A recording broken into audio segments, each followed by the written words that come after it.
નમસ્કાર, હું રાજ. આપ જોઈ રહ્યા છો સ્પાર્ક ટુડે ન્યૂઝ. માંગરોળ તાલુકામાં સ્થાનિક સ્વરાજ્યની ચૂંટણીને લઈને ભારે ચહલપહલ જોવા મળી રહી છે. જિલ્લા અને તાલુકા પંચાયતની બેઠકો માટે ભાજપ અને કોંગ્રેસ સહિત વિવિધ પક્ષોના ઉમેદવારો પોતાના સમર્થકો સાથે પહોંચી ઉમેદવારી નોંધાવી રહ્યા હતા અને જીતનો વિશ્વાસ પણ તેઓએ ગઈકાલે વ્યક્ત કર્યો છે. માંગરોળમાં ભાજપે તાલુકા પંચાયતના 20 ઉમેદવારો અને જિલ્લા પંચાયતની 4 બેઠકો માટે ઉમેદવારો જાહેર કર્યા હતા, જેમાં મેખડી સીટ પર વનિતાબેન વાસણ, સીલ સીટ પર જયેશભાઈ ચુડાસમા, મુક્તુપુર સીટ પર સુદાભાઈ કોડિયાતર અને ઓજી સીટ પર જેઠાભાઈ ચુડાસમાની પસંદગી કરવામાં આવી હતી. ખાસ કરીને ઓજી જિલ્લા પંચાયત સીટ પર વધુ રસપ્રદ ટક્કર જોવા મળી રહી છે, જ્યાં ભાજપના જેઠાભાઈ ચુડાસમા સામે કોંગ્રેસના વાલાભાઈ ખેર, કે જેઓ 4 વખતથી ચૂંટાતા ઉમેદવાર છે, તેઓ મેદાને ઉતર્યા છે. આ ઉપરાંત કોંગ્રેસના સક્રિય કાર્યકર્તા ફારૂકભાઈ હકીમે પક્ષ છોડીને ભાજપમાં જોડાઈ ઓજી વિસ્તારમાં તાલુકા પંચાયત સીટ માટે ઉમેદવારી નોંધાવી છે અને વિકાસના કામોને વેગ આપવાનો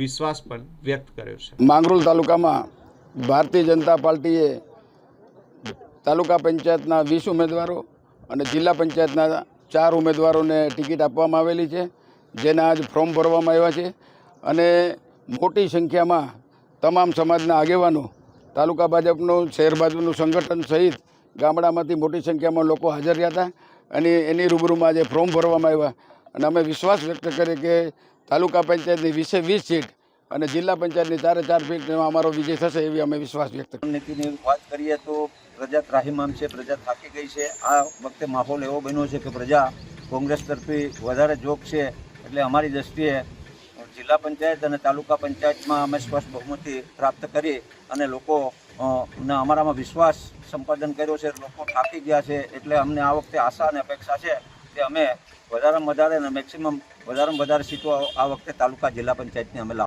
પંચાયતથી લઈને પાર્લામેન્ટ સુધીની અંદર ભારતીય જનતા પાર્ટીની સરકાર છે. ગુજરાત રાજ્યની અંદર 182 ધારાસભ્યની અંદર કોંગ્રેસ પાસે માત્ર ફક્ત 15 કે 17 ધારાસભ્ય છે. એટલે પ્રજાએ જાણે છે, આપણે સૌ જાણીએ છીએ કે ખરેખર વિકાસ કરવો હોય તો સત્તા પાર્ટીની સાથે રહેવું પડે. અને બીજેપી જોઈન્ટ કરવાનું મારું મેઇન રીઝન એ છે કે અમારી સમાજના ઘણા બધી એવા મુદ્દાઓ છે કે આપ સૌ જાણો છો. ભગવાનજીભાઈ માનનીય ધારાસભ્ય શ્રી છે, જેઠાભાઈ અમારા છે. જેઠાભાઈના વિસ્તારની અંદર અમારે બારા જેટુનો બહુ મોટો અમારી સમાજનો પ્રશ્ન છે કે વર્ષોથી કોંગ્રેસવાળાએ લોલીપોપ અમારી સમાજને આપ્યો છે. છેલ્લા એમ ગણું તો 40 વર્ષથી કોંગ્રેસવાળા કહે છે કે બારે જેટી થઈ જશે, બારે જેટી થઈ જશે, હજુ સુધી કંઈ થતું નથી. પણ એ વસ્તુ આપણે સમજી શકીએ છીએ કે જ્યારે સત્તાપક્ષની અંદર ભારતીય જનતા પાર્ટી બેઠી હોય અને એના ઉમેદવાર તરીકે અમે ઇલેક્શન લડતા હોય અને જેઠાભાઈનું વિસ્તાર આવે છે, જે અમારે બારા વિસ્તાર, સિરિયાજ બારા જે કહેવાય છે, અમે બીજેપી જોઈન્ટ કર્યું તો અમારા ધારાસભ્યશ્રી અને સંગઠનના માણસો આરે અમારા કમિટમેન્ટ થયા છે કે અમારા વિસ્તારની અંદર, મારા ઓજી વિસ્તારની અંદર છેલ્લા 15 વર્ષથી કોંગ્રેસવાળાઓએ એકેય વિકાસનું કામ નથી કર્યું. અને જે અમારી સમાજ લગતીની જે અમારી જે સુવિધાઓ છે કે અમારે બારા જેટીનું જે મેઇન પ્રશ્ન છે એ બી મારે સંગઠનના હોદ્દેદારો હારે બી ચર્ચા થઈ છે, માનનીય ધારાસભ્યશ્રી હારે થઈ છે, જેઠાભાઈ હારે થઈ છે. એટલે સૌથી મોટો પ્રશ્ન અમારો એ છે. અને આજે તમને એક વસ્તુ કહી દઉં કે આપણે સૌ જાણીએ છીએ કે આપણા માનનીય વડાપ્રધાન નરેન્દ્ર મોદી સાહેબનું એક જ સૂત્ર છે કે સૌનું સાથ અને સૌનું વિકાસ. જે ભારતીય જનતા પાર્ટીની જે યોજનાઓ છે, માની લો કે આવાસ યોજના હોય કે આરોગ્યને લગતી મા અમૃતમ કાર્ડની યોજના હોય, જે કંઈ યોજનાઓ છે એ આપણે સૌ જાણીએ છીએ કે આપણા ગુજરાત રાજ્યની અંદર, ઓલ ઇન્ડિયાની અંદર સિટીથી લઈને છેવાડા ગામ સુધીના વ્યક્તિ આ યોજનાઓનો લાભ લે છે. ભારતીય જનતા પાર્ટીએ કોઈ દી એવું વિચાર્યું નથી કે ભારતીય જનતા પાર્ટીની એવી કોઈ વિચારધારા નથી કે નાત જાત કે ભેદભાવ કરવો. એ તો સૌને આપણા દેશનું નાગરિક છે, એ આપણું જ વ્યક્તિ છે, એવું ભારતીય જનતા પાર્ટીની આ વિચારધારા છે અને સૌને આ યોજનાઓનો લાભ આપે છે.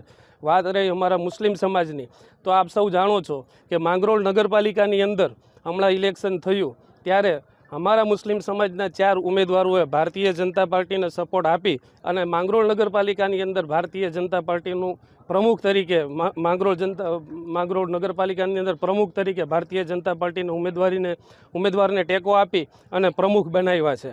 એટલે હવે મુસ્લિમ સમાજ જાગૃત થઈ ગયો છે, મુસ્લિમ સમાજના યુવાનોએ જાગૃત થઈ ગયા છે. તમે જોયું હશે દિવ્ય ભાસ્કરની અંદર કે હમણાં મહાનગરપાલિકા, તાલુકા પંચાયત, જિલ્લા પંચાયતની અંદર ઓછામાં ઓછી 25 થી 30 ઉમેદવારોને ભારતીય જનતા પાર્ટીએ ટિકિટ આપી છે. એટલે અમારો એક જ સૂત્ર છે કે અમારે વિકાસના કામો લઈને પબ્લિકની વચાળે જવું છે અને 100% મને વિશ્વાસ છે ભારતીય જનતા પાર્ટી પર કે 100% અમને વિકાસના કામોની અંદર મદદરૂપ થશે અને અમારી સમાજના અને અમારા વિસ્તારના વિકાસ થશે.